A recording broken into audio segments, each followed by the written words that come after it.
Great. Good evening, ladies and gentlemen. Thank you very much for joining us. My name is Marcus Pochner. I'll be the facilitator and host tonight for this neighborhood meeting. I do want to say we're going to start formally here just in a minute or two, and we're going to hear first from the county and the staff planner on this project. So we're going to give it just 1 minute or so here as attendees are loading in to the webinar. Looks like a great crowd. We very much appreciate you all joining us.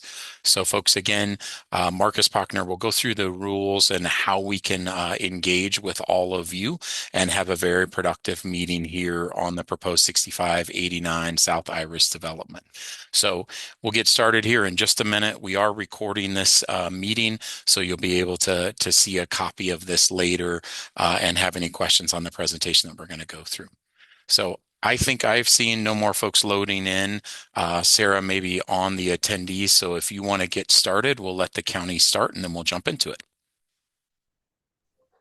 All right, perfect. Thank you. So for everyone out there, I'm Sarah Homeyer. I am a development review planner with Jefferson County. I am the case manager for this community meeting and be the case manager for the actual rezoning application. I'm here tonight to explain the rezoning process. So to give a little bit of information on what that looks like. I'll also be sticking around throughout the meeting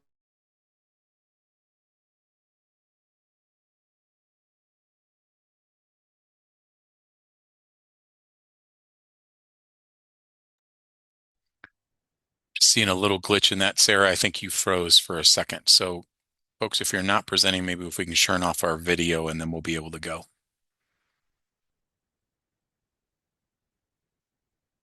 Clay, will you just nod at me that Sarah did freeze, correct? Okay. So folks, Sarah has dropped off. She is the case manager on this, and I'm sure that's just a technical issue.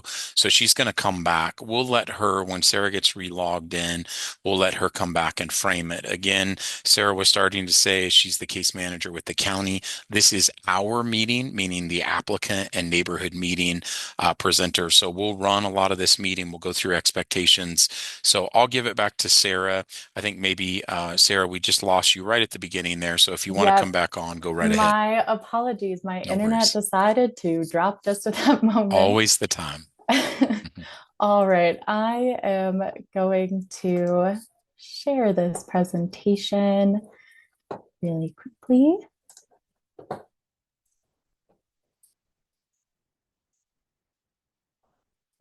All right, are you able to see this okay? Perfect. We are. All right, so we're going to do an overview of all of these steps. As you can see, we are at the very first step. So required before anyone can apply for a rezoning is the community meeting. The intent of this meeting is for the applicant to be able to provide information about what it is they are hoping to do and to receive feedback from the community about this proposal, as well as to be able to answer questions and clarify what the intent of the rezoning is and what that would look like for them to the best of their ability. As I mentioned, I take notes that would later be included in the case packet that would be provided for the public hearings. I don't include people's names or specific contact information, but just getting a general sense of the types of comments and questions that are coming up at this stage. Once this meeting is complete, anyone can apply for their rezoning at that stage. So the first step is when the applicant submits documents to the county, and we do what's called sufficiency review. This is where we look through all of those documents and make sure that we have everything that we need in order to send it out to be reviewed. That is also because every project is slightly different. So if a property, for example, has a floodplain, we might require different documents than if it doesn't have a floodplain, things like that. So that sufficiency review goes on as long as it needs to make sure that we have the proper documents to be able to send them out to be reviewed. Once the sufficiency review is complete and the case is considered a formal application, that is when you see another round of notification. So many of you are probably here because you saw signs posted on the property or received postcards, or your HOA or another registered association with the county received an email. That all happens again when the county has a formal application submittal. This is when it is sent out to be reviewed. This is also when we can accept public comment. So it is at that stage where we have an actual application, and all of that notification and everything lets you know we actually have an application at this stage. As I mentioned, that is also when those documents are sent out to be reviewed. This is called our referral process because it's sent out to different internal staff with the county, as well as external referral agencies. So that includes transportation and engineering, that includes public health, that also includes the fire district, water and sewer districts. All of those folks receive these documents to review and provide us comments. The case manager, who likely myself, takes all of those comments and provides them to the applicant for the applicant to address. The referral process occurs multiple times during a rezoning application. I would say it's very typical to have 2 to 3 referral periods before those comments have all been addressed. Once everything looks like those comments have been addressed, we gather the documents needed for public hearing, and there is another round of that notification again. So emails are sent out, postcards are sent out, and signs are posted on the property, letting you all know there is a hearing scheduled for this case, 2 hearings actually. And with this stage 2, we're preparing the staff recommendation, we're putting together the case packet, all of that information is going on. You can still be sending in public comments at this stage. There's no cutoff for that. The first public hearing is with the Planning Commission. This is a board that reviews cases. They review the case packet and staff information. This board meets typically every second and fourth Wednesday of the month at 6:15 p.m. Anyone from the community can attend those meetings, and they are held in a hybrid format. So you can attend online or in person or by calling in. Those are all available. People can always attend and provide spoken public comment at those hearings as well. And this board votes to recommend approval or denial. The next stage, typically about 3 weeks after the Planning Commission, is the Board of County Commissioners hearing. These are your elected officials, and they are the only ones who can approve or deny a rezoning. So again, similar to Planning Commission, people can attend in person or virtually or by calling in. You can provide public comment at these hearings. They typically meet most Tuesdays at 9 a.m. And like I said, it is ultimately up to them whether or not a rezoning can be approved or denied. Last stage is just if there are any official documents that need to be recorded. The applicant works with staff to make sure that we can get those recorded. And then after that process is done, there are typically subsequent processes that an applicant has to go through before they can actually develop. So typically that looks like a subdivision plat to divide a property into multiple lots, or a site development plan, which is more common if a property is commercial or industrial or multifamily. So that wouldn't apply to this rezoning. And then any permits that are required, like building permits or grading permits, would also follow that as well. So this is just the very first step in this process, but we want to make sure that you're aware of how this works. And like I said, I will be sticking around. So if there are process questions, you can also reach out to me, but I'll hang out in case those come up here. And that's it for me. Great. Thank you very much, Sarah. Again, I just want to welcome everybody. My name is Marcus Pochner. I'm represent the applicant. I'm a land use and community outreach consultant. Sarah just did a great job of explaining the county process and the process that we are just embarking on. I do want to say before we get started here that this is our very first community meeting. This is a generalized community meeting where we really want to meet and hear from all of you as Sarah discussed. But we plan to have a very ambitious and engaged community discussion and community platform. So thank you all very much for joining us. I did notice that there are some call-in numbers that have called in, and maybe you can't see the screen. So just know that we will work to provide a copy of this so you can view it later. So folks, just know if you've just dialed in that we'll be able to provide a copy of the slides that we're going to walk through.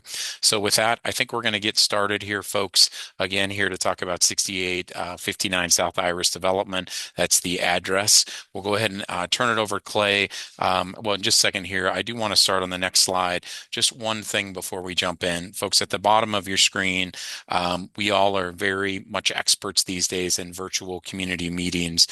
Jefferson County has continued to do Jefferson County or community meetings that are virtual because it actually really leads to great engagement and it allows people to attend from their own home. So we are showing the question and answer button there on the bottom of the screen. You may provide a written question at any point, and I will read those, and our team will endeavor to answer your questions. We will have kind of a reasonable time tonight, an hour or so, to go through the questions and the presentation tonight. But we want to follow up. I'll certainly, if there's a repetitive question or it's already been asked, I'll note that. But please provide written questions there at the bottom of the screen. We don't have the chat button enabled. It's just the Q&A. So if you utilize that, I'll then read the questions and go back and forth at the end of our presentation. So we'll go to the next slide, please. Folks, just so you know what we're going to cover tonight in our presentation. We're going to introduce you to our team. We're going to talk about the project scope, what that means, what the area is, the context. You all are neighbors. We understand that. You all love your neighborhood. We know your neighborhood. We love your neighborhood as well. We're going to talk a little bit about that. We're going to talk about the highlights, the overview, that conceptual site plan and the zoning, talk about the planning process that we're going through that Sarah just did a great job of explaining.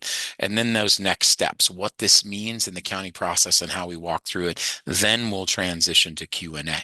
So that's the background, kind of a general overview of our agenda tonight. We've got about 20 slides, so we'll work through that and then we'll transition to question and answer. So Clay, I'm going to turn to you next here to introduce yourself and your partners, team partners here. If you could go ahead and introduce yourself and go through this, that would be great. Yeah, thanks, Marcus. Good evening, all. First and foremost, want to thank everybody for taking time out of everybody's busy schedules to come out tonight. No, it's not always easy to attend these kinds of things. We very much welcome these kinds of opportunities and are grateful for this type of community engagement.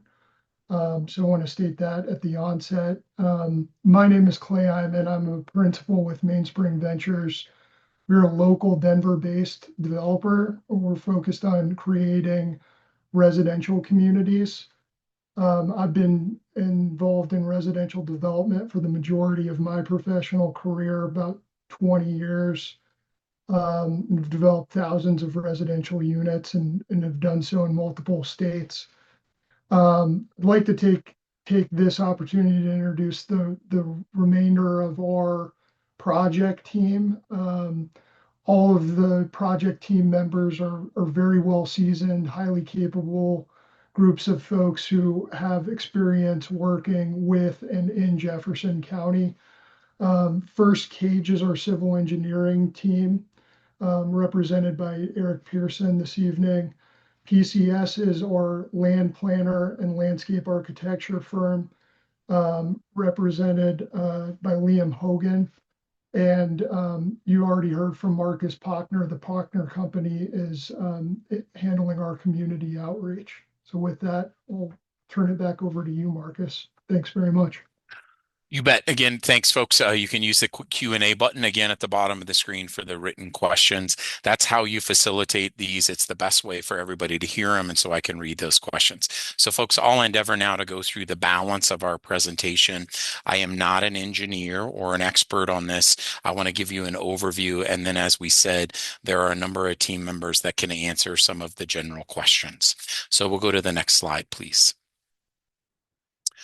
Folks, we're going to talk a little bit here about the project site. Again, as I described, I know all of you are neighbors. I'm sure many of you live just to the east or maybe north or south of this site. You know it. It's your neighborhood. You maybe lived there for a long time, and we fully respect that and want to endeavor to honor that and honor the development patterns. As you see on the left, obviously you know this site between Kipling and Wadsworth and south of Old Coal Mine and Kincarroll, right? Kind of generally there, the star on the right shows the project site itself. Looking at that, the balance of it, it's just over 21 acres as you look at that and the adjacent communities.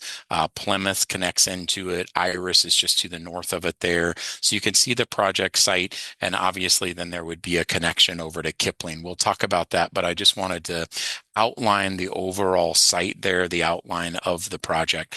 We are under contract on this site and moving forward through the formal process. We have not done that yet. Jasper, if you want to go through to the next slide, we'll talk about that as well. This is the existing site. Again, I'm sure many of you know this. Maybe your roadway is there off of Plymouth. Maybe you live in Hillside at Stony Creek there and know this is the access point, the right of way that connects to the horse barn and the property today that is there. So that's the connection point. I just note a couple of things here. You see over at Kipling, the roadway that would continue on our west side there. You can see, or if you're on Kipling the next couple of days, that this has always been envisioned as a four-legged intersection. You can see there's a right-of-way built there. You can see it on the left-hand part of the screen over on Kipling there. That would be the connection. So just kind of showing that this is a little bit of the northern part of the site, but really gives you an image of the existing site and how you access it today. Next slide. As Sarah mentioned, just kind of went through the process. Again, we're the applicant. We're the one who's initiated this site and this process with the county. The county is responding to our potential application. And as she said, which was so appropriate, the first step is that neighborhood meeting, which we're hosting tonight. So our request, the formal request, is to rezone from agricultural to PD, planned development, to allow a subdivision that would allow up to 50 units of single family homes. So that is the proposed zoning is a PD or planned development. We'll talk more about that, but that's the formal request that we are making with this application. Next slide. This project process, which is our kind of summary of how this works, a lot of the material that was covered by the county. But I just want to focus again that in that blue, we are focused on the rezoning request. The very first question I had that somebody wrote in was, so this rezoning is already approved, it's just a done deal. No, we are just starting or just initiating the first process for a rezoning. The rezoning is our request, and this is that process. So we have had a pre-application. We're doing the neighborhood meeting now. At some point, we will make a formal application submittal. Then it becomes this incredibly iterative process with the county and all the experts that work on this, all the geotechnical, geological, roadway, all of those consultants that weigh in. That will be an iterative referral and review. Sarah mentioned a lot of them take 2 or 3 submittals. We understand that, honor that process. That's how we get feedback. Ultimately, when the application is complete or ready to move to hearing, we will go to both the Planning Commission and Board of County Commissioners. That's the formal process. Again, we're at the very initial stage with our first neighborhood meeting here on the site. Next slide. I should note, actually, Jasper, if you can go back up to that, folks, then the preliminary plat and the final plat, those all have separate processes as well. This is really the rezoning process. So I want to focus on that. And that's why a lot of it tonight is focused on so much of this initial period for the rezoning requests. Next slide. So again, folks, we've had a couple people join. I'm just watching out of the corner of my eye here. So just going through our initial presentation, we'll go to Q&A, a written Q&A in a few minutes to hear from the neighbors. Our firm will be in charge of the community outreach on this site. We use something called a concentric outreach philosophy, where we believe we learn the most from all of you as adjacent neighbors. We practice something called reflective planning, where we hear and see and honor the existing context, the existing fabric of the neighborhood, and really try to reflect that, right? So we are going to learn from all of you, Hillside, Dutch Creek, all the Stony Creek, all of the adjacent neighborhoods, really understanding that and garnering and gathering your feedback. All right. I just want to be clear. That's what this process is. From there, we go out almost concentrically. There's, of course, other stakeholders. There are regional stakeholders, but we fully honor and expect that we're going to hear and learn most from all of you. And when we say that, we understand you're more impacted because you're immediate neighbors. We also learn the most from you. All of this area, floodplain, recorded geohazard areas, all of that is very similar to your existing neighborhoods. And we learn about the way the neighborhoods have been laid out, how you have honored those same constraints and worked through those processes. So we welcome that feedback from all of you. Next slide.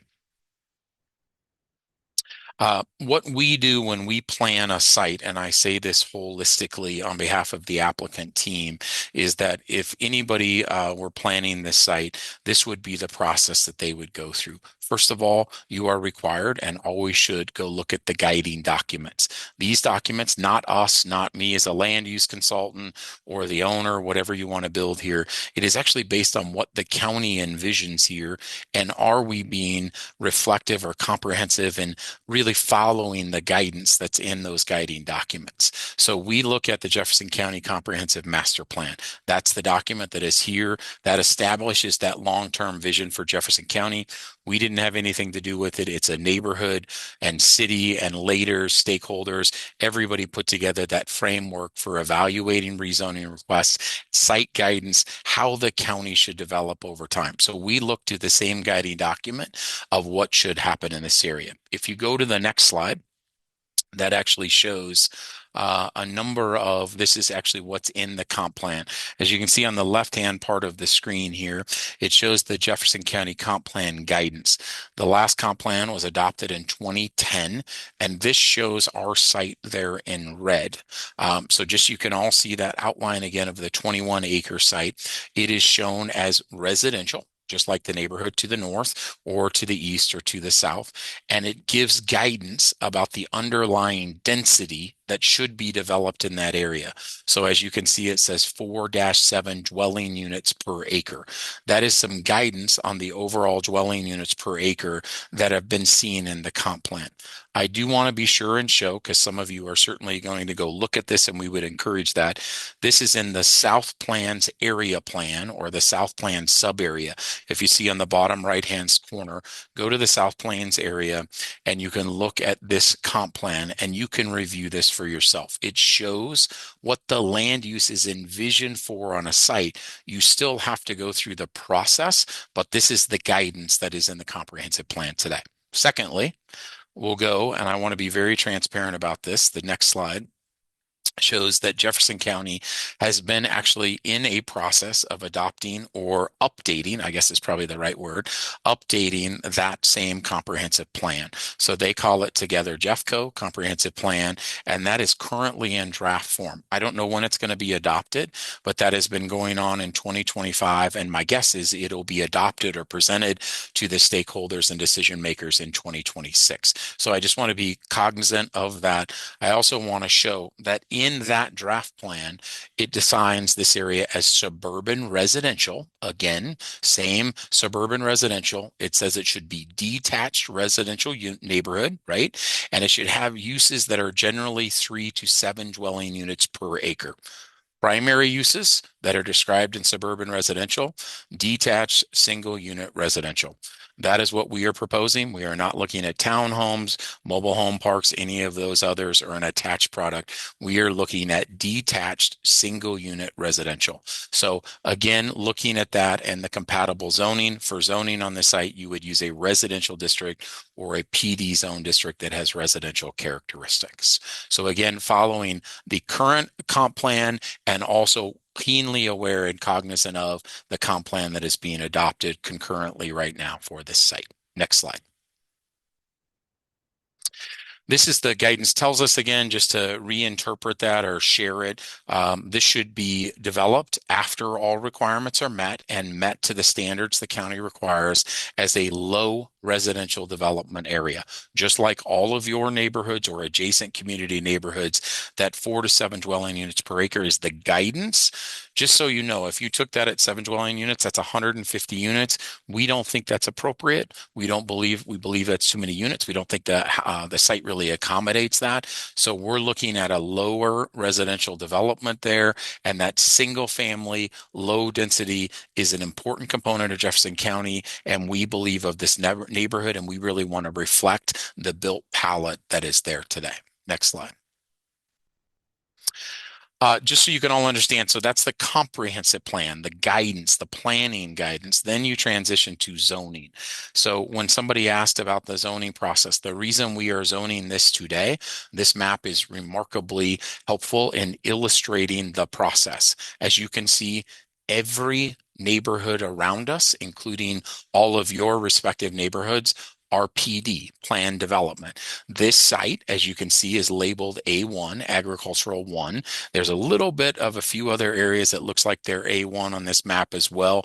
Very tiny sites that are left over or remnant parcels. But this is the process that your neighborhood, Dutch Creek or neighborhoods to the east, anybody went through to develop and have residential is this same process. You can see that PD is wholly consistent with every neighborhood around us. So we're trying to follow the process. That means the county still has to adopt it to their standards, but the PD is the right vehicle, the proper vehicle for the rezoning request itself. Next slide. I'm going to transition a little bit because I think it's so important that people have the ability to envision what we are proposing on this site. Okay, so we're showing a conceptual site plan. The zoning then would allow residential uses, again, to show that low density residential.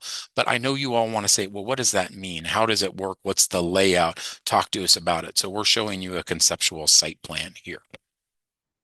Next slide. So this is the conceptual site plan. I'm going to go through this again. I'm just trying to provide a general overview of the site itself. I do want to be sure and note, I certainly know your neighborhood. I'm a local consultant. I know this area very well, respect your neighborhood. It's a remarkably beautiful neighborhood. But just to kind of orient everybody, I know you know it, but just to the north is Ira Street on the right-hand kind of edge there of the site. That's Ira Street coming down. Plymouth Avenue is there as well, just to the east, and the hillside. I'm just going to shorten that to the neighborhood there, and then Stony Creek to the south. So that shows it. What we are showing here is a conceptual site plan. I think we're showing maybe 49 units on this site. That is the initial site plan, and we'll obviously have a lot of feedback back from the county and all the referral agencies, but we wanted to show that. Two things you'll notice here. There are 2 roadway connections, both on Kipling and to Plymouth Avenue. The reason for that is there are requirements for 2 connections for fire safety, for connectivity from a county perspective. Almost in any entity or any jurisdiction, there are 2 roadway connections. There also have been right-of-way connections to this site or to an extended here on Kipling and Plymouth Avenue. So that's why the roadway connections are there. We did look at a potential connection to the north across the creek itself, across Dutch Creek there and up Ira Street, but we determined that Plymouth was a better connection. We're happy to come back to that, but I really wanted to show this conceptual layout. Next slide, Jasper. This gives a little of those highlights. So my apologies, I said 49. It is 48 single-family homes. There's your average lot size. Again, as I indicated, we think this should be on the lower end of the density. It is prescribed or recommended that this area be 3 to 7. We are at 2.24 homes per acre. We believe it should be very residential, very kind of rural residential, reflecting the neighborhood palette that's there, tree-lined internal streets, and really a gradual transition to all that remarkable nearby open space. We want to honor it, protect it, and do all the things that you all have done in your neighborhood plans as well. This is not a high density apartment development or anything like that. We want to fit in the surrounding context, your neighborhood context, and that's again why we want to learn from all of you. Next slide, please. I do want to note here on the open space, and folks, I know a lot of attendees. I'm looking at the attendee list, not by address, just by name, but I'm guessing a lot of folks are here to the east of the site. And I fully honor that. I'm sorry that our site plan looks a little cut off and focused. This is the way it kind of works on the screen where we could show it. So fully acknowledge, we know there's a much larger, and we'll talk about the larger neighborhood context. Overall, on the open space itself, what we are envisioning here is about nearly 10 acres, 9.23 of open space on this site. That would mean that about 43% of the total site will be preserved as open space. Again, we're just over 21 acres. So again, 43% of the site we believe should be open space. No question, one of the most important factors here in this site, and one of the constraints and ways that you work through the site, is working on and looking at evaluating the existing floodplain and drainage challenges on the site. And as you can see, we are honoring those existing drainage challenges, the floodplain that has been established, and generally keeping that in open space. As you all certainly know, Dutch Creek and Dutch Creek, the creek itself and the trail just to the north of that site, again, designating that as actual open space and protecting that remarkable community amenity as well. Next slide.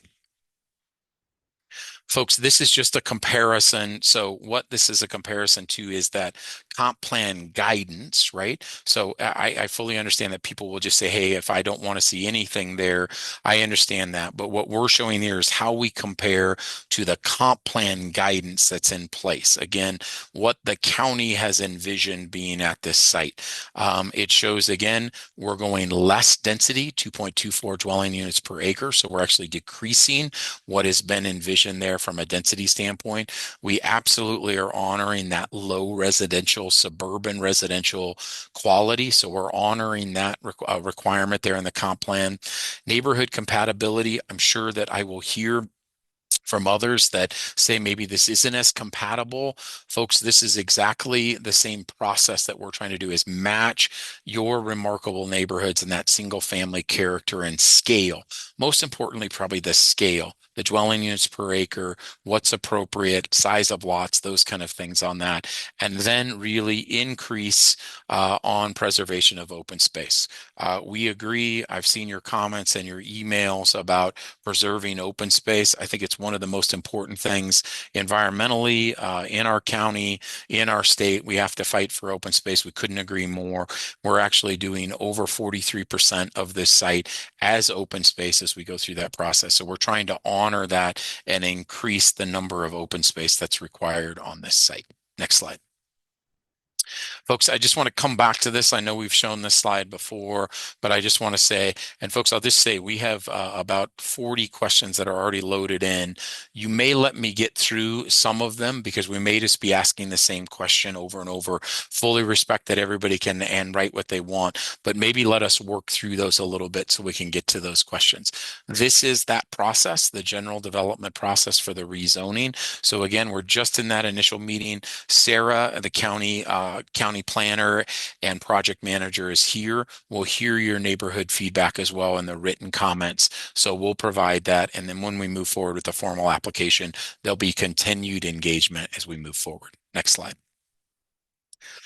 Folks, I do want to be completely aware and completely mindful that we know these are the discussion topics, right? And I want to be sure and let you all know that we have a full team, a geotechnical and geological consultants, everybody that we will be working with. So you saw the three consultants. We have many more that are on these teams, and we are generally focused on four primary topics. We're not going to go through all of that data today because those initial studies and tests and analysis are going on, but I want you to know how much we agree and understand that there are site constraints on this site, right? Just like the rest of the neighborhood. The first is roadway connections. Where do those roadway connections make, and where is that to Kipling or to Plymouth? What do you feel about that? What your thoughts are? Again, the requirement to have two roadway connections, two exits and entrances to a neighborhood for fire safety for a lot of different reasons. That's a standard in the county, but I'm sure people will have feelings about the traffic connections. I honor that. The one thing that I want to note is that our proposed neighborhood and rezoning would really carry some traffic from existing neighborhoods to the east. That connection there, we're completely mindful of that. That's a connection from the existing. We don't envision that our homes would move to the east very often, if at all. We're doing a traffic study to prove that or to see what that is. But we do understand that that would let some traffic move west to Kipling. So we understand that's a concern, and we are studying and going through that process. Additionally, and importantly, we are looking and addressing the geological constraints on this site. We call them recorded geological constraints on this site, or geohazards on this site. Jefferson County is remarkably thorough and remarkably clear about the process for addressing two of those primary issues. The first is something called dipping bedrock. As almost all of you know, I would almost guess that everybody in your neighborhood understands dipping bedrock and understands that this is an issue that is present in a lot of the county, certainly in this neighborhood and a lot of areas. And the county has absolutely rules and regulations and analysis you have to go through to address dipping bedrock and how you can engineer or structure the site appropriately. Additionally, and perhaps more importantly here on this site, or as importantly, is the subsidence zone here. So the subsidence zone is really based on the subsidence overlay that is on this site. That was based on 1970s era studies that were done in Jefferson County. It was actually 1978 when was completed. And in 1982, there was a map that generally had subsidence areas mapped. A number of them in your neighborhood are mapped that way. Dutch Creek Farms, just to the north of us, has a number of homes that are in that subsidence area. So there's a number of mapping. You go through this exact process, the rezoning and the site-specific area to address those concerns. That is the process the county has. And so we are addressing dipping bedrock and subsidence in our initial reports right now. I know there'll be questions, but we're keenly aware of the site constraints and the way you work through that process. Lastly, certainly not least, is the floodplain. You all have a remarkable area, as you know, just to the north of floodplain in this area. The drainage, we know there are challenges, and we cannot disrupt. We can only help and improve and protect that floodplain area. So we know that connection as well. Yes, it's a fragile balance, and we are part of that. The seller, the owner of this land, did Dutch Creek Farms, just to the north of us. The homes there, has owned most of this area and has worked through that process, and we will continue to work through that process. One of the requirements here is getting that feedback from the county. So folks, I know it's not fair. There's so much more to talk about on all those issues, but those are the general site constraints here and that we will work through in this very long county process. Next slide. Next, I just want to show you the extent of what is required as I say work through those issues. These are future submittals, whether on the rezoning or the site plan or platting process, but these are the type of technical reviews that have to be submitted. So traffic impact study, geological and geotechnical submittals, study and review, environmental review of the site, Engineering and infrastructure, that means all the drainage and stormwater, utilities and grading. There's a lot of utilities in Kipling. There's also a lot on Plymouth. So how do utilities come into the site? Certainly the landscaping plan and how that affects any of those aforementioned items, the architecture and design, and then public services, trail connections, open space, all of those kind of ideas. So just so you know, this is that first meeting again. All of these types of studies are submitted, reviewed by staff and experts, state experts, county experts. All of that staff will provide feedback, and then we continue to make changes to our site plan. Next slide. Folks, the one thing I want to say here is that as we have this first community meeting, I noticed a note from the neighborhood that there has not been any community engagement. Folks, I just want to reiterate, this is the first meeting. This is the first meeting on the entire project, and we would love to host additional meetings, and certainly will do so. And we've heard from some neighborhood presidents, the HOA president to the east of this site. We are more than happy to set up neighborhood meetings and very much look forward to a continual and concurrent community engagement. We're happy to do one-on-one, small group meetings, whatever works with your individual community. So we know this is the first step. We want to be respectful of that, but please let us know in the Q&A, hey, would you like to have a meeting? Great. We'll follow up directly with you and we'll do so. Next slide. Folks, I promised that I would try to be as kind of general and overview so we could get through it. We're at 6:10. That's about 30 minutes on our generalized presentation. So I'm going to stop there for a minute and turn to Q&A. I think that's appropriate. Maybe if I could have Eric and Clay and others just turn your pictures on or your screens on. So if I see something, if there's any other questions or comments, Sarah, we're just going to go ahead, if that's all right, and go into Q&A. So folks, again, I am now looking at the Q&A that is on the bottom of the screen here. I'm going to do my best. There is no way we're going to work through all the questions, but I guarantee a number of the questions are repetitive, not in a bad way, just as this is how it works when this happens. So I will facilitate the question, if you will, and then we'll have the appropriate team member answer. If there is a question that we do not know, which I'm certain there will be some of those questions, we will follow up or work with Sarah to get that answer and provide that out. So again, just starting. So folks, I'm going to jump in. This first question actually says, so to be clear, the rezoning has already been approved and we're just checking boxes along the way. No, we are in the first step, making our initial submittal. We have not even made a formal application for the rezoning. This is the process. Ultimately, we will end up in front of the Planning Commission and the Board of County Commissioners before that rezoning could be approved. Next question. Did the owners of the horse farm ask for the rezoning? I'm going to probably turn to, let me just adjust this so I can see that. I'll have somebody on our team ask that. We are under contract to purchase this site. So they are fully aware, the owners are, of our rezoning application, and that has been part of the process. So is that fair, Clay? That's where we're at. They're not asking, we're the applicant, but they are certainly aware in the contract that we are seeking a rezoning. That's correct, Marcus. We are officially the applicant, but everything we're doing is approved and done in coordination or consultation with the owner. That's correct. That's part of the county's process as well. Great. Next question, folks. The question says there are over 2,000 homes for sale in Jefferson County, and it's clear the home market is slowing. Nearly every open field has been developed in our county, and we deserve for space to be left open to board horses or other animals, a common hobby here, certainly. How can you justify irreversibly altering yet another of our open spaces? So I'm going to start there. It seems there's other comments about, is this profit driven? So first of all, I'm just going to provide a generalized answer. If anybody wants to follow up, go ahead.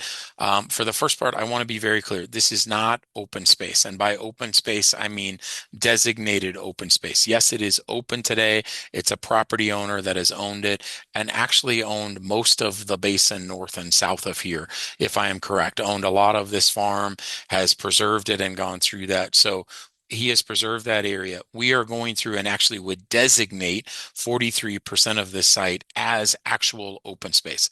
I completely agree. And I want to honor the first part of your question that it's open today, that it's a horse farm, a horse property, a beloved site. Completely honor that. Again, our challenge is to look back at what the guidance is for in the future. When do these sites develop and how should it develop? So I don't know. I know people get editorialized about if that's the right thing to do, but again, we're following the palette, the guidance that's in the comp plan today. The next question, has a geological survey been done to survey the risk of building on the old coal mine found or located in this location or near to this location? That's my own ad. So I'm going to ask, has there been a survey been done, or what is the process that is going on right now for that? Yes, there's been, this is also worth mentioning that this is part of the county's thorough process, as Marcus already alluded to. But yes, there's been a geological and geotechnical set of studies done. There's a whole set of team members behind this, and then there will be a robust review and dialogue process, including the county writ large and the county's geologists that will go through, including consultation. There's already been a lot of consultation with the state of Colorado Geological Survey, as well as the Division of Mining Reclamation with the state of Colorado is part of this, and is part of the risk assessment. All of that goes into this process. So yes is the short answer, with a little bit more context involved.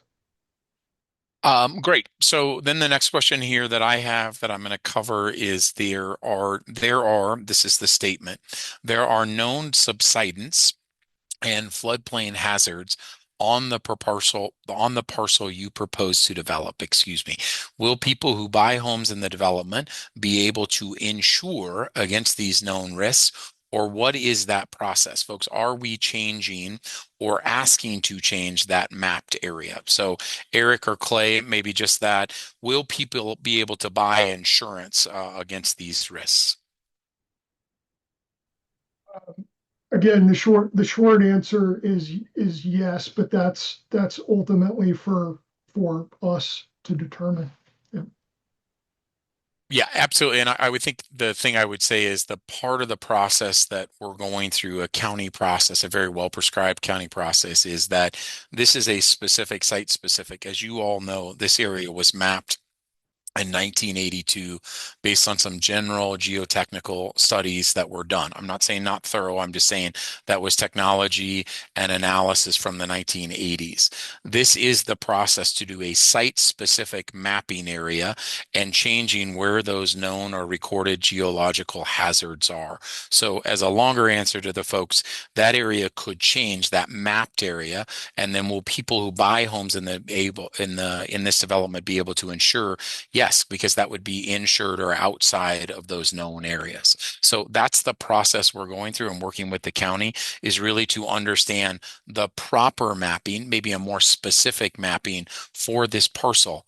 Should be noted, all the neighborhoods around us, all the development around us, the respective neighborhoods there, went through these same similar processes if you were in a recorded geohazard area. That's the process you are going through and what we are just embarking on now. Um, why are we building homes in such a geological sensitive area considering none of the residents in this area? So that's the process that we're going through. We fully understand that generally that is the case. I would note just north of this area to the northwest of Kipling and Old Coal Mine, there was an area that was generally in the subsidence zone. It went through a mapping exercise. This is the process that you work through in the county. So why are we going through that? Because that's following the guidance that was in the comp plan. I fully acknowledge and respect that people would say, hey, just let this stay that way. But if it is going to be developed, this is the process that you go through. Somebody was saying, will we get a chance to verbally share our views? Folks, we're going to try to work through every one of these questions. There are multiple hearings, the Planning Commission and Board of County Commissioners. There will be other meetings that we are having. So our goal tonight is to try to get as much feedback back and answer as many questions as we can. So we're going to keep going on written. Right now, I have 70 questions, so I'm sure I will not get through all of those, but we are trying to honor as many questions as we can. So the horse farm and our walkway is going to be taken away. Is that true that the walkway and the horse farm, what's the plan on that?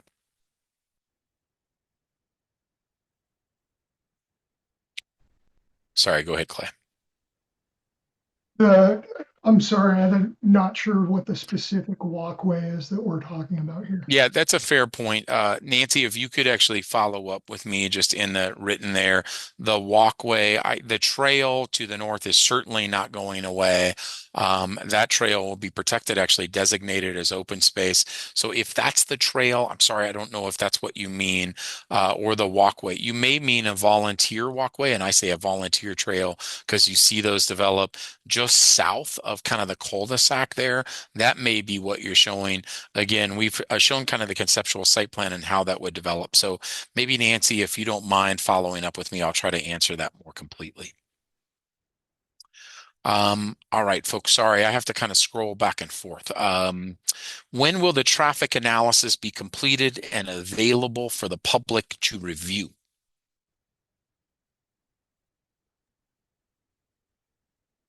That's in process now. It'll be publicly available as soon as the county makes it available as part of our submittal process. Terrific. So good answer. This shows again those studies that are there, the traffic impact study we submit to the county. The county is remarkably transparent, has a project code or name, and then they submit or make available all the traffic analysis and all the other related studies. So folks, that's in process right now. The traffic impact study is not completed, but it's in the works right now. And then that'll be provided to the county and available via the county portal. All right, a comment and a concurrence on my behalf that this is a significant wildlife habitat. Are you aware just the parcel is frequented by a multitude of wildlife species? A number of species, sorry, just not reading them all, have been limited. Yes, folks, just maybe the analysis that we look at, Eric or whomever, and just what the requirements are on that, that we will be doing on the full submittal, the requirements for the wildlife analysis. Yeah, similar to the traffic study, we're going to be needing to do all the environmental studies that are required as we go through the process. I think another thing we're trying to do is that with that open space and that corridor, particularly on the floodplain corridor and protecting some of that existing trail, is really honoring that existing wildlife habitat. I'm not suggesting the other overall site isn't as well, but that's an important part of that. And again, forever protecting those 9.3 acres is a big part of that. And wildlife corridors, wildlife habitat, that's part of the analysis the county will go through in providing that feedback. Next slide. Or next question. Sorry. I wish it was a slide. So it seems that under contract already makes the assumption that the rezoning application will be approved. So process with stakeholders don't have a predetermined outcome. Folks, that's how all land development occurs. It's how your neighborhood happened. It's how the neighborhood to the north happened. You always go under contract with the landowner and you take it through what's called the entitlement process, the rezoning, the county or city process. So this is exactly the process that every community goes through, every neighborhood, just like your respective neighborhood. So you only put it under contract to go through that. So we're not saying that there's a specified timeline. We're saying there's a specified process, right? This is in Jefferson County. This is the process that we will go through. So just honoring your comment. Again, we are not the owners. We are under contract, and that is the normal course for a rezoning in any county and certainly in Jefferson County as well. These homes are, and additional traffic are on top of the other development that was approved. Sorry, that was a question on the traffic study. When we do the traffic study, will these homes and the traffic trips be counted in addition to all of other development that was approved in the area? The answer is yes, unequivocally yes. And more than that, a traffic study uses something called background information, where they show the projected growth in the region, all of the affected areas for the next 30 years. And you have to count all of that background growth as well. So when you go through a traffic impact study, that number one item there, you work with the county and they actually scope the intersections. They say, we want you to look at Plymouth as an example. We want you to look at Iris. We want you to look at Kipling and further south, Ken Carroll, whatever those intersections are. And they actually scope that impact study and then that background information of existing traffic studies and the growth for the next 30 years is also part of that basis. So yes, that is all planned. Are these single family homes that we're envisioning and how many stories? Any initial feedback there?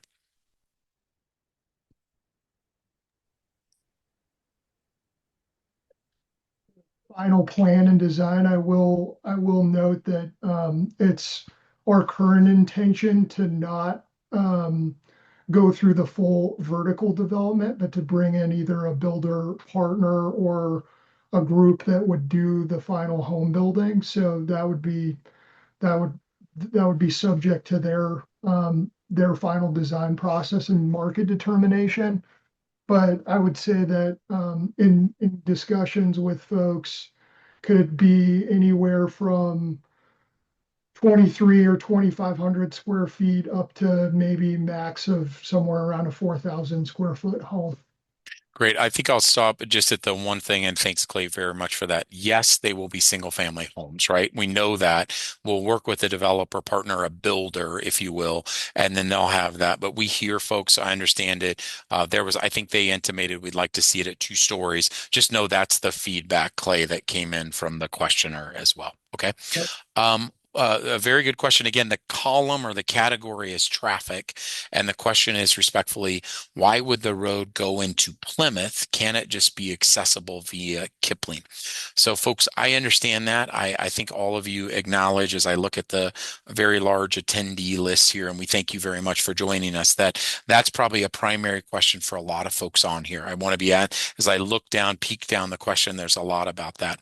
One is, and I'm just going to say a requirement, you need 2 points of access for fire and safety, public safety.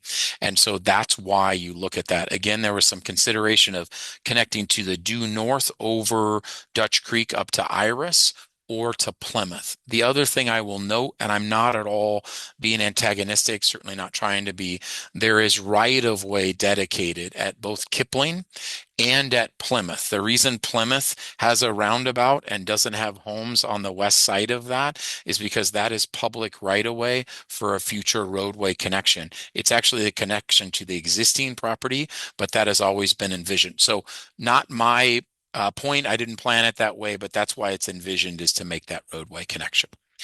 Can you share your working traffic assumptions at this point in the process?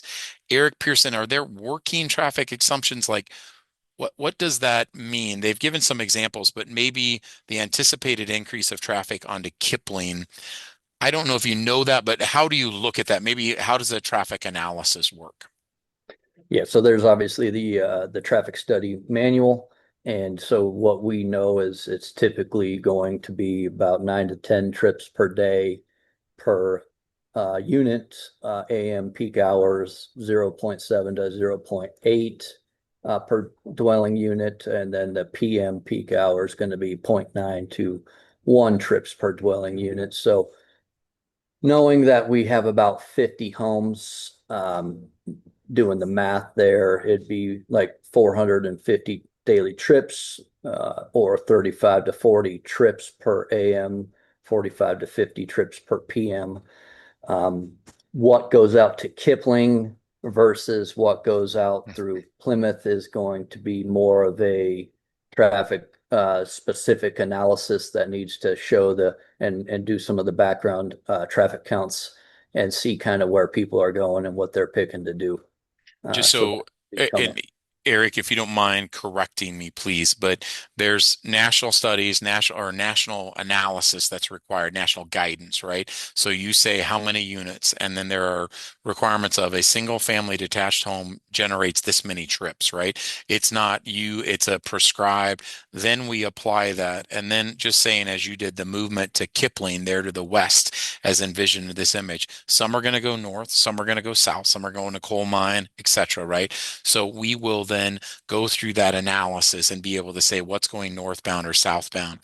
I think it is a remarkably fair assumption to say that we believe from these 48 homes, very little traffic will go eastbound to Plymouth, but there certainly will be traffic that comes from the adjoining neighborhood from Plymouth west to Kipling. Is that fair?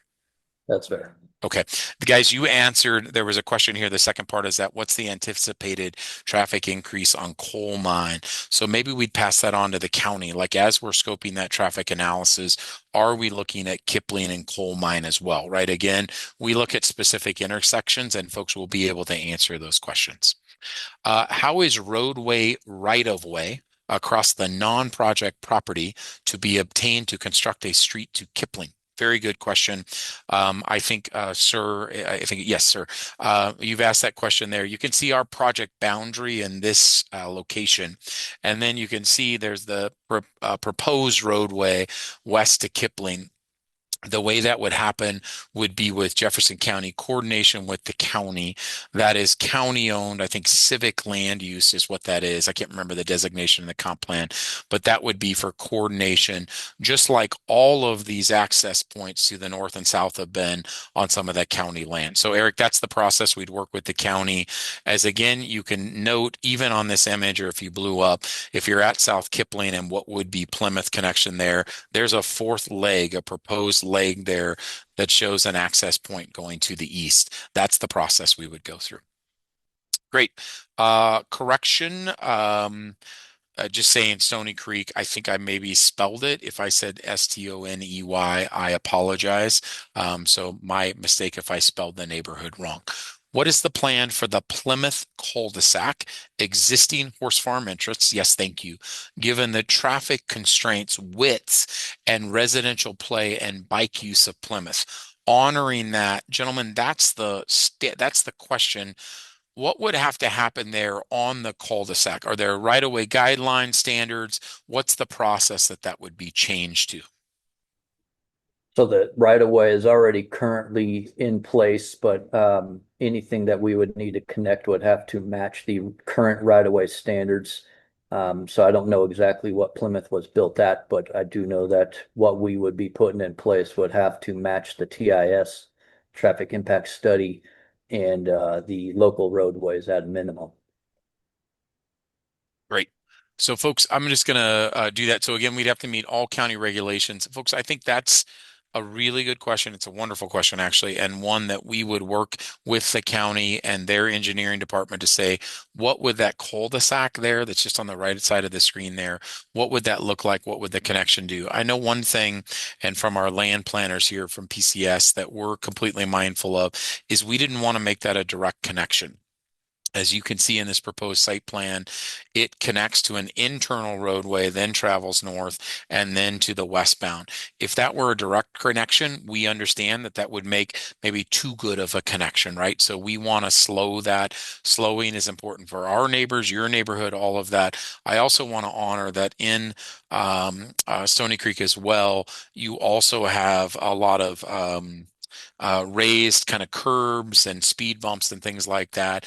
We understand that. We want to honor it. Again, making those 2 points of access and really trying to provide not a great connection, but at least a connection there as well.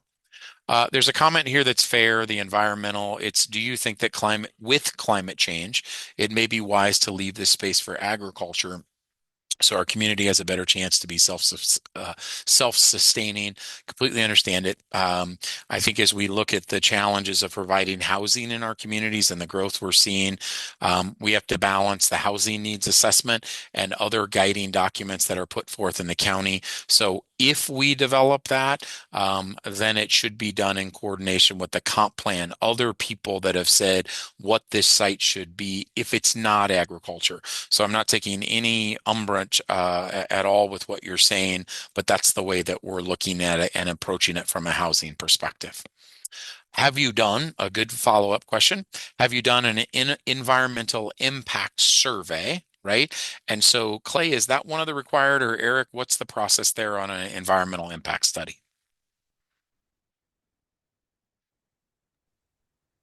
We, we've done, an environmental, review, yes, and then the Okay. county dictates what is required on a site-specific basis. Great. So we'll continue to work through that, folks, completely honoring what you're saying there and how that will be.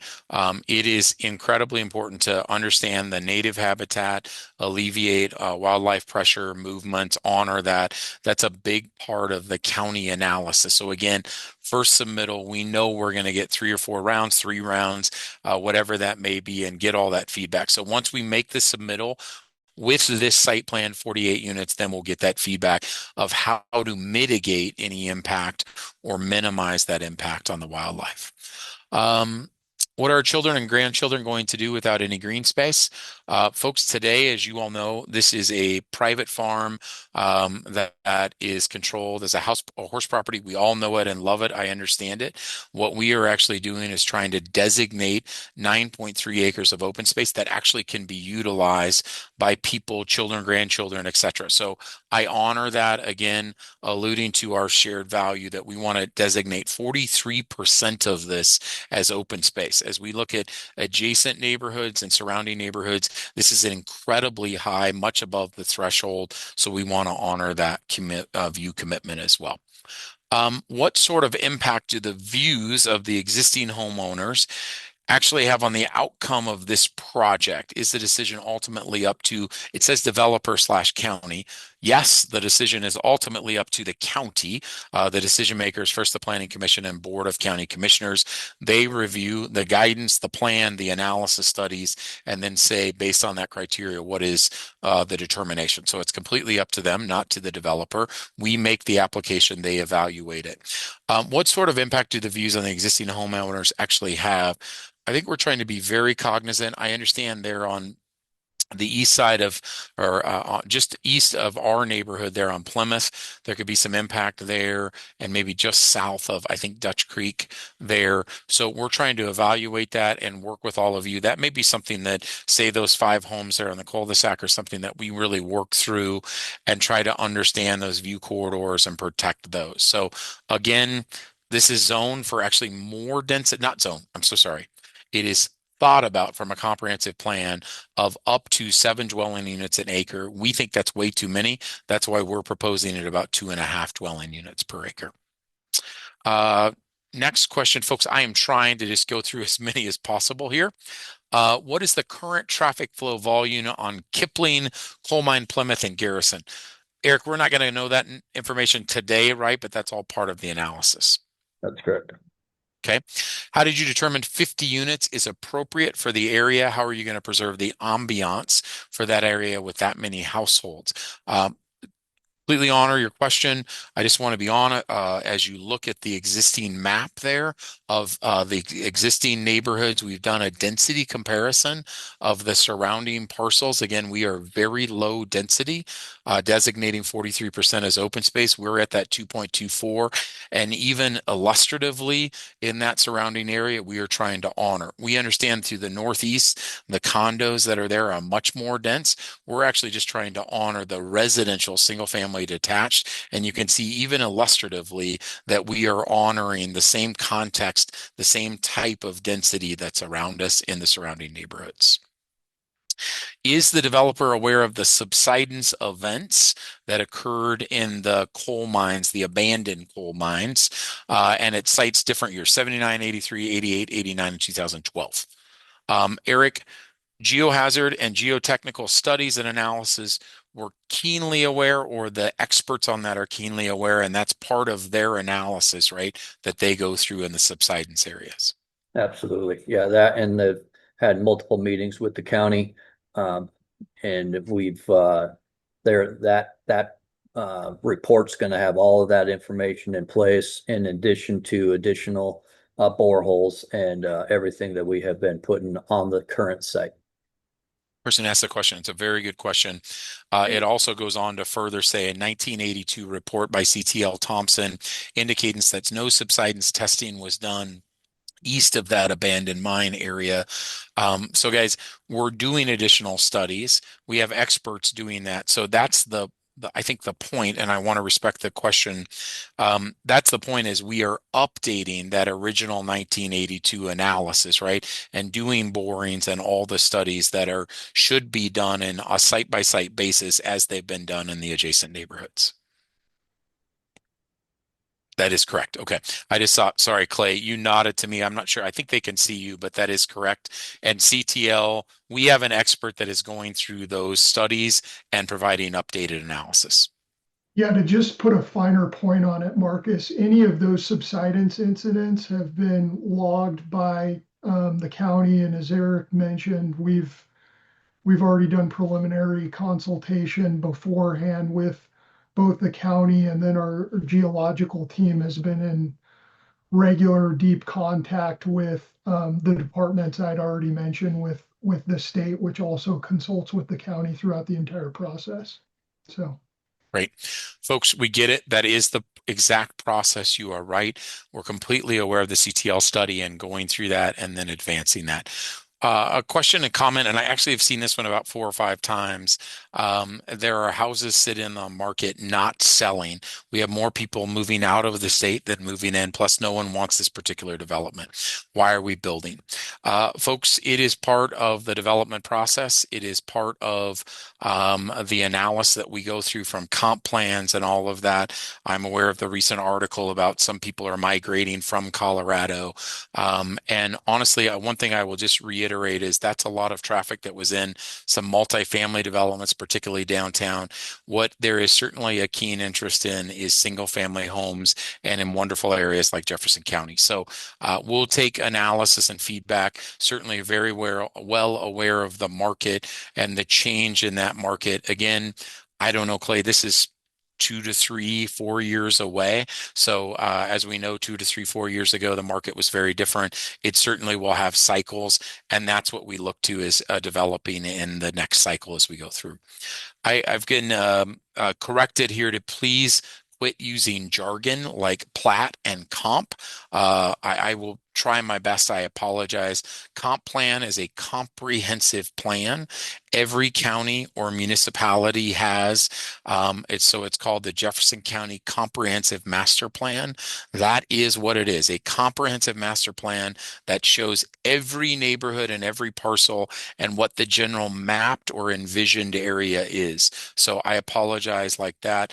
A plat is actually showing individual parcels once you go through that process. That's a county process.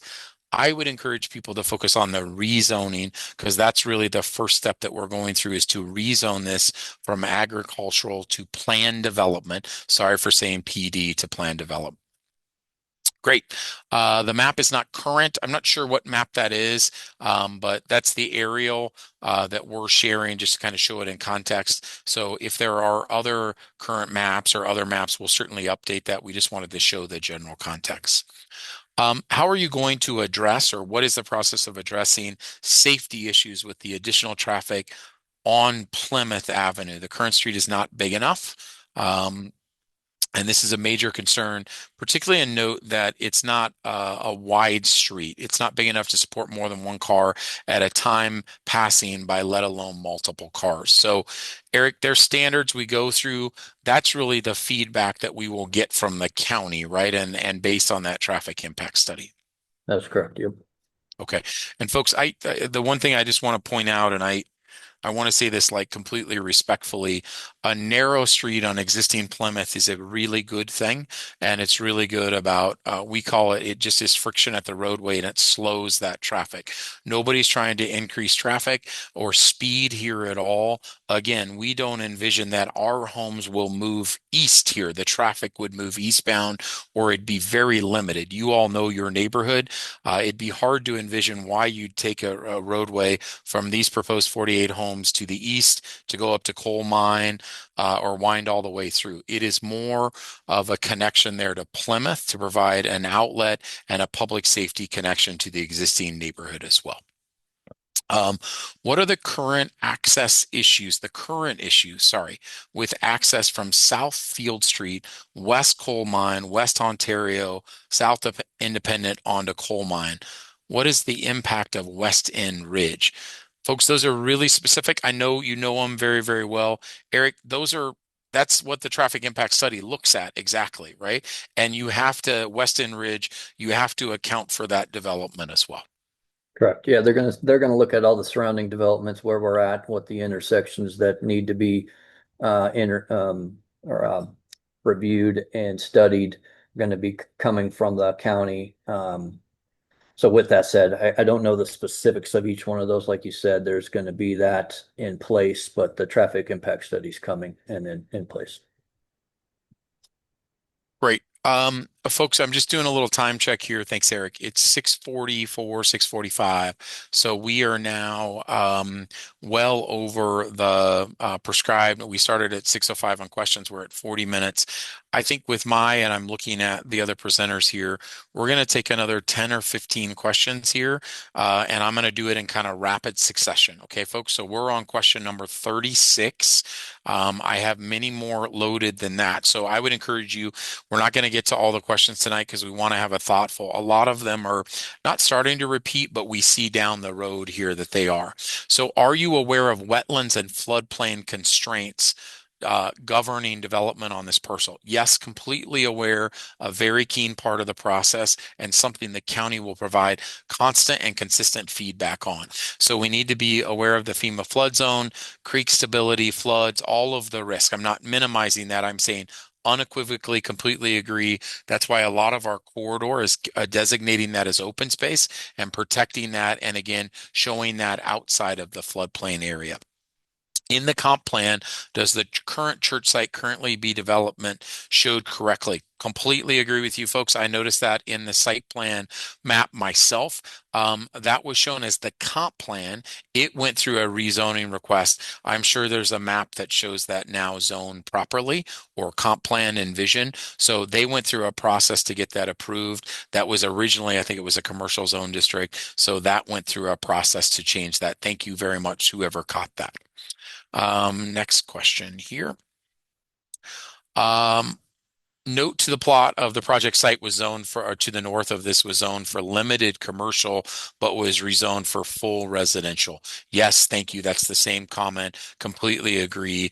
That is the process that it went through. Then there are multiple comments on that same thing. So I'm respecting that, but I realize that has been rezoned and is, I think, under development or in process. What is considered a moderate lot size? Some of the lots on the information provided to be appear as low as even 4,000 square feet. Maybe Clay, again, you'll work with a builder or a partner ultimately, but the lot size, suburban residential, there's also guidance on minimum lot sizes and the requirements for what is a moderate lot size. Yeah, that's correct. There aren't any lots as small as 4,000 square feet. The lot prototype that's been used is 6,250 square feet. It's 62 and a half by 100, but a number of the lots are actually larger than that. So. Terrific. Great. And folks, a number of comments about traffic, not dismissing those at all. Is Plymouth and Garrison wide enough to support increased traffic? Understood that. That is part of that traffic analysis, folks. That is an analysis, and really looking at the safety for dog walkers. There has been a lot of comments about dogs, kids, bicyclists, really that pedestrian nature of that. So noting that for the county and for folks, how critical it is, the two speed bumps that are there to keep that speed down and that connection point. Clay, again, you don't have a development partner yet, but what is the price point for the incoming homes? Any loose point you want to try to match what's around there? Any idea where we're headed here? Yeah, just generally speaking, I'll give the normal caveat given the volatility that we've all seen in building costs and home sales prices, obviously, but I would imagine for the smaller homes that we were talking about, probably the mid 800,000s as a starting point. Again, that's also reading the tea leaves of where the market is now, to upper nines to maybe low millions would be a current estimate, subject to change in market conditions. Great. Quick question. Explain why Plymouth is preferred over the North Road access. I think just, I don't know if preferred, but I'll honor the question. I think it's the consideration of the Dutch Creek and the floodplain and that process, right? Just understanding that. And is that the best connection? Dutch Creek Farms, I think I'm saying the full neighborhood name correctly there to the north. Probably analyzing that in Iris Street, that roadway just to the north, you can see this image. So there was a lot of analysis that went through, but I think generally the crossing of that Dutch Creek and that floodplain area, we thought it was preferable, to use the word of the question, to make that connection there on Plymouth. Are you willing to limit the quantity of the houses to the lower end of the development allowance? Yes, we are actually lower than the guidance 3 to 7. We're coming in at 2. We understand that's an issue. Again, 7 units, 150 units, that would be allowed here. Not allowed if you went through the process. We, again, don't think the constraints, geological, geohazard, floodplain, there are other constraints on the site. You couldn't yield that density. So we're absolutely willing to push that to a lower number. You don't note that the lower left side of the plan could be further developed in the future. Open space is where we're essentially at today. There is no guarantee to future open space preservation. I want to be really clear about that. That is not correct. It is not open space today. It is open. It is agricultural zone today.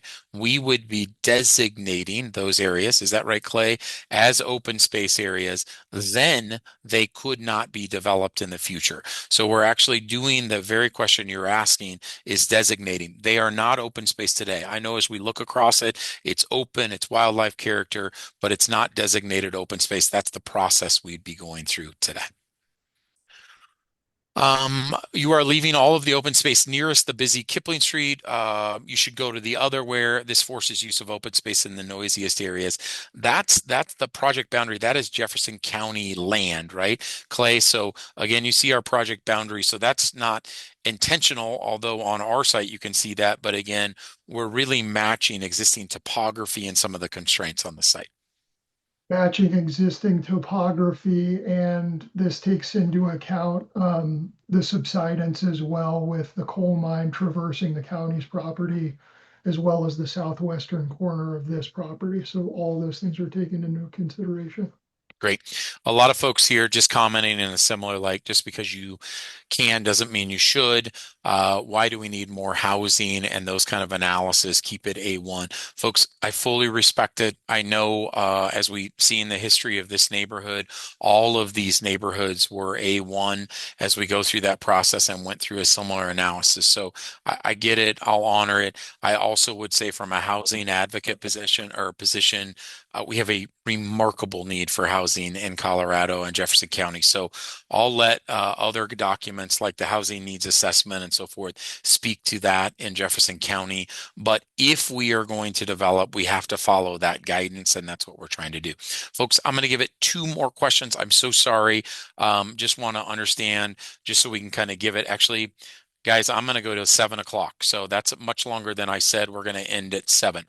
How will the drainage coming from the south be conveyed northward through the new neighborhood to Dutch Creek? Eric, how's that happen? It's going to be captured and conveyed with swales, curb and gutter, and storm sewer inlets. And prior to releasing into Dutch Creek is going to be a detention pond per Mile High standards and county standards, being a full spectrum water quality and detention to attenuate the flows down to below existing pre-developed conditions, typically 0.9 of that, and then released into the creek. Great. This is I'm going to say it not as a question. I think it's a really good. The Dutch Creek Trail crossing at Field Street is already dangerous from fast traffic and volume. If Plymouth will have increased traffic, thus dumping onto Field Street, what is the mitigation plan? Very good question. Let's look at that. I understand why that question came up earlier about Field Street. So Eric and County, just noting that again. I think I would note that we envision this as a traffic connection that's likely moving westbound, right, on Plymouth, right, west of Kipling. I don't know that it leads to additional traffic. I understand, folks, that some neighborhood people may go that way. So just be aware of that comment. Okay, Eric, that's a feedback specifically to Field Street crossing. Okay. What is the planned square footage approximately on what we're looking at here, Clay? Any ideas? The planned square footage of the Of homes. the homes, yeah. Yeah, I think I touched on that earlier, but again, these are just broad estimates, not knowing what the final plan determination by a builder partner would be, but I think anywhere from 2,300 or 2,500 square feet up to call it a 4,000 square foot home at the high end, somewhere in there. Great. I get encouraged not to kiss up to the neighborhood and say that this is a remarkable neighborhood. I will not change that. I think it's a remarkable neighborhood, and I'm happy to make that comment again. We want to honor that context and try to be part of that. So the site plan honors the floodplain and open space, but the homes encroach on the Dutch Creek path. Is that what's the analysis, Eric? That's something that's an initial plan, and we want to see what that is. So do we, I want to use the right word, impose or encroach onto that path, or how do we work through that process? We're talking about the path that's just to the south of the creek. Yes, and just to the north of the lots there. Yeah. So we won't be encroaching onto that we can't. That's an open trail. So all of our lots and everything will not be on that path. Great. There's a great comment here. There's a question here from Sarah. Sarah, I'm so sorry you had 7 or 8 questions in one, but there was a comment that I think we haven't addressed yet about the governor allows for higher density unit development. How do you plan to guarantee that this doesn't become high density? I think it's a great question because we become site specific. We actually go through all the studies. The analysis are based on a number, the rezoning, the site plans, the subsequent processes. So folks, we go to a specific number, present architecture, all of those things. So this is how you know it's a prescribed and direct number. Can Plymouth access be for emergency purposes only? Thanks, Kendall. That's a question that would be coordinated or answered by the county, right? The question is, can that be emergency access only? We're not the determination of that. How's that work, maybe? That's typically exactly it. The most every development wants to have 2 points of access for the fire, life safety, and just circulation of the site. But if it is deemed necessary by the county that this could be just emergency only, we could entertain that at some the later point. But at the current standards, we're going to be in compliance with this code. Great. Last 2 questions, folks. Just honoring, I understand. I want to address something. It's such a good point. There's been a question towards the bottom here, and I'm trying to scan, folks, and look at it. Of the remaining questions, will they be answered? Here's what we're going to do. We're going to try to endeavor to provide some written answers to the categories of questions, right? And provide those to Sarah, our case manager. And then Sarah will post those or put those in the case file. Okay, so folks, I want you to know your questions are valued. They're important for us to think about. We have a copy of them, but we're going to provide those answers and really try to group them. Open space questions, traffic questions, all of those things. So we will share that directly to Sarah. Again, that would be in the case file, which you would have those accessible. So last 2 questions here. The 3 sites on Dutch Creek side, north, you can see the 3 lots there. Have one road for entry exit. Why does a Plymouth access point need to be provided to the site? Fair question. That is, the access to those 3 lots would be down Iris. The point is that doesn't connect to the larger site, if you will, to the south of there without a connection over Dutch Creek. So the second point of access is in that contiguous site itself, and that's why that connection is there to West Plymouth. Again, maybe ending here. What is the developer's vision of open space? Wild or manicured? Clay, it better be wild, and Eric and others. I'm just asking that, but I assume it's very native, very natural, really honoring the context of what's there today. Yeah, That's correct. Obviously, we need to go through more specific landscape design and refinement, but that is the broad intent. We've also been told by the county that for water consumption reasons, all the things that we all think about now, and climate change was mentioned. That all gets taken into consideration as part of the more specific landscaping elements as well. Great. So, folks, I understand, and I'm sorry to keep looking away here, but I'm looking at additional studies, I think, or additional questions. So, I think we'll go through those additional questions and provide kind of generalized comments back to Sarah again. And I'm saying generalized by topic. You had a category, geological or affordable housing. There's a question about affordable housing that our price point might be too high. Some of the site plan questions, all of those, we'll provide that to Sarah, and then that will be available to her. So what I'm seeing is they're very good questions. They're just a lot of similar topics. So I think we'll be able to do it. What I would say, and I'm going to leave this open for 5 or so minutes here, there's a number of people that are saying, hey, we'd like to have an additional neighborhood meeting or a discussion. So add that, please. If you're an HOA president or a neighbor that organizes at the end of the cul-de-sac, whatever it may be, just put those in there. There are probably 50% of the questions here are about traffic. And I want to understand that the traffic impact study, I'm saying it will provide all of that information. Then we can evaluate those connections. I think you all have done a very clear job of saying that you're concerned about that connection at Plymouth, right?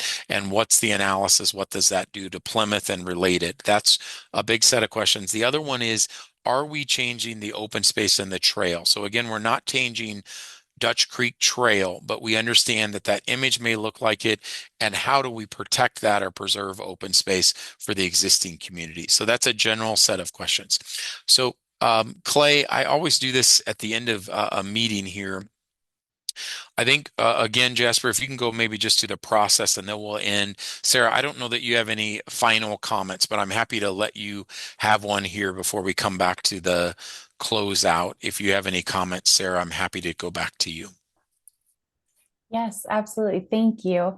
Happy to work with you all on making sure we get comments and questions addressed and having those accessible online. We'll also have a copy of this presentation within the case folder online for the community meeting. If any of you have process questions, I know there were some that I took note of within the question and answer. You can also directly reach out to me. I'm happy to speak about those. My contact information is within postcards if you receive those, or emails. If you didn't, it is my first initial of my first name, S for Sarah, and then my last name, Homeyer, and that is at jeffco.us. If you aren't able to take that down and want to reach out to me, you can also call the planning and zoning offices and they can direct you to me as well. I'm happy to answer any process questions talking about time frame or how the rezoning process works, who approves a rezoning, all of that information. I'm happy to go back over that with people. And we're here to be able to answer those questions. Sarah, can I ask just one follow-up? There's Yes. about 15 questions I am scanning that say, how can we trust the developer that these can't be changed from single family homes? Can you answer, how does that work? How do Yes. you as a county limit that? Absolutely. So with a planned development specifically, that type of zone district, it essentially is a customizable zone district. So part of the referral process, that review, is making sure that the rules for that zone district are laid out very explicitly and clearly. And that is part of that ongoing discussion with the county and those referral agencies and with the applicant to ensure that mitigating any of those potential impacts is being looked at when defining those rules. So part of that would be, for example, limiting the specific use. So restricting it to single family homes. It can also include restricting the number of allowed homes. So, for example, 48 was the number that was provided tonight. If that was in that zoning document, that cannot be changed without going through the entire rezoning process again and having it approved by the Board of County Commissioners. So there are ways to restrict and ensure that that can't be changed if it were approved through a rezoning process. That includes things like the lot sizes as well. So all of that information is part of that evaluation, and it is able to be restricted through that zone district. If the applicant were trying to go for a different zone district, off the top of my head, a residential zone district like residential 2, then that does not limit their number of homes specifically. It just limits them by lot size. A planned development is more restrictive and would allow them to explicitly state the maximum number of homes, maximum size of lots, things like that, or minimum size of lots, excuse me, to ensure that that can't be increased after the rezoning were approved. Awesome. Great. Thanks, Sarah. And I appreciate you saying that as a county, so everybody knows the process and how the county enforces that you'd have to go through a full process. So folks, we want to be transparent. I have been scanning additional questions. Thank you all. There's so many more about affordable housing. You'd rather see affordable housing than high end, etc. So it's a balance across. So we'll try to get these answers. Again, Sarah, maybe offline, we'll propose to put your email at maybe the back of the slides, because that'll be available. So then people can have it there as well, and our outreach contact. So I think with that, folks, I just want to say and close out for Clay and Eric and others here. That's our email right there, outreach@thepachnercompany.com. I'm Marcus Pachner there, so you can contact us directly.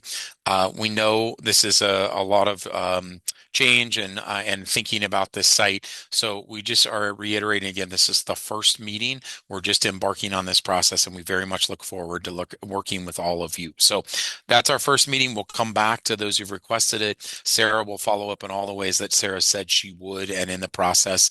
And then Clay and I and our engineering team all look forward to working with you. So with that, I'm going to say good night. Thank you all very much for joining us here for a very thorough discussion.